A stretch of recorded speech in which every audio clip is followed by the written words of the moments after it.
Hello everybody, Jason here, and right now I just want to talk a little bit of Premier League. Okay, so I've been seeing a lot of this lately. Some people are thinking basically the title race is over, Manchester United are going to be champions, that it's a done deal.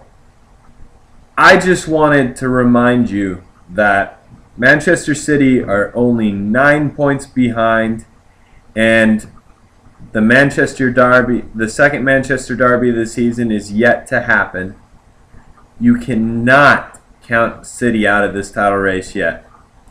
If you remember last season, Manchester United had a 7-point lead late into the season, and they managed to let it slip away, and City won the league on the last day against QPR. So do not count Manchester City out.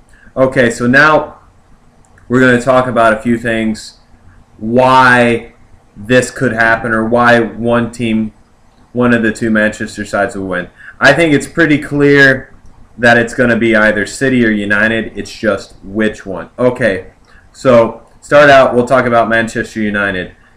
Their strength so far has been they have been amazing in attack, especially with their main striker, Robin van Persie. He's been great this season. He's leading the league in goals with 18 at the moment. And unless he gets injured, he's very likely to remain the leading scorer in the league. The only player I think that could catch him would be Luis Suarez from Liverpool, who's got 17 goals. But it really depends. If I was to put money on who's going to be the leading goal scorer, I would put Robin van Persie. More based on the fact that I feel he's got a better supporting cast, so he's going to get better chances than Suarez. But that's just how I feel. I think he will probably be the leading scorer in the league. And the other thing, it's not like Van Persie is their only goal scorer. They have other good players that can score goals, both strikers and midfielders that are capable of scoring. They have Chicharito Hernandez and Wayne Rooney, who can also score goals. They have Valencia, Scholes, Kagawa. They just have tons and tons of attacking talent. Now, get to their weakness. Manchester United have been absolutely terrible this season in defense. Frankly, if they didn't have this amazing offense, let's just say if they had an okay offense this season, they might not even be in the top 4.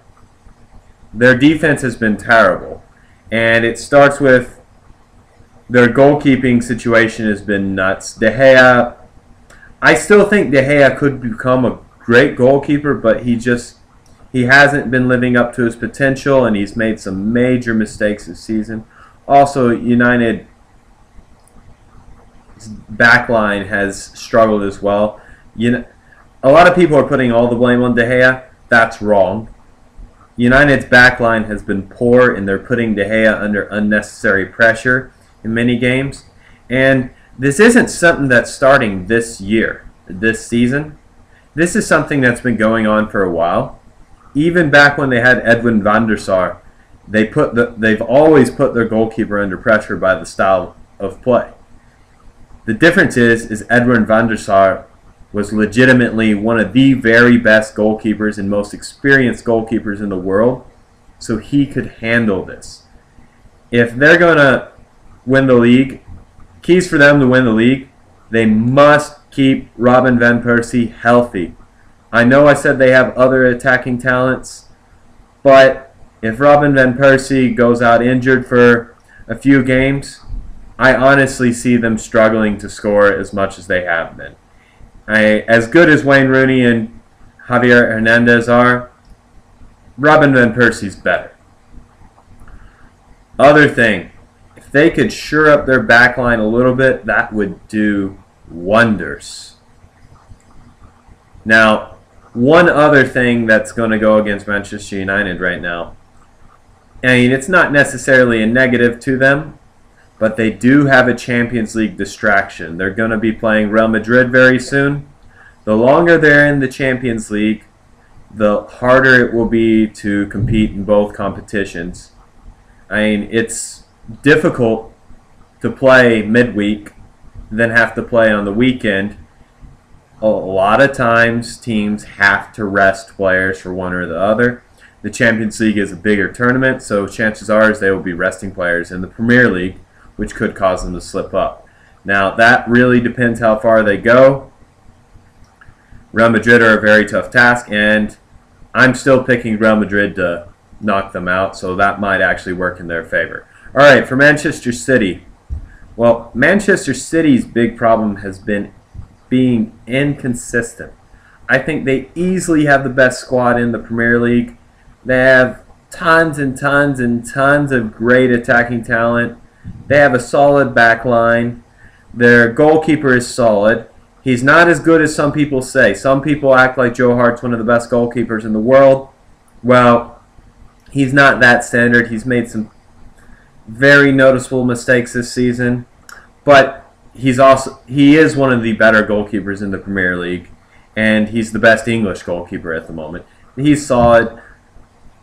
I think what City needs to do is they need to play a little more open and try to score more often. They have the attacking talent to do this, but they've been slipping up against teams that they should be beating easily. And what is coming from this is they're not scoring tons and tons of goals. For example, Manchester United has been winning games 4-3, 5-2, or whatever, like crazy scores like that, to where it's almost helter-skelter, and they're basically surviving because they are scoring that many. To where City are winning most of their games by 1 or 2 goals. 1 goal is not a safe lead. You need to get that 2 and even 3 goal cushion at times to make sure you don't slip up, because one defensive error and all of a sudden they're dropping points. That's the biggest thing City needs to worry about right now, is they should probably open up into a bit more attacking style, try to score more goals. They have the players to do this. We all know they have the players to do this. So they really need to do that. They don't have a Champions League or Europa League distraction at the moment. So they should be able to put out a full-strength squad every week, and I still think they have the strongest squad in the Premier League. It's only 9 points. If they can beat Manchester United, that will be huge. That'd cut it. That's a 6-pointer, as the saying goes. That's a huge game. And Manchester United will drop points, I think, in the end of the season. I think it's inevitable. All right. Well, leave in the comments below which team you think will win it, and I'll see you next time. Bye.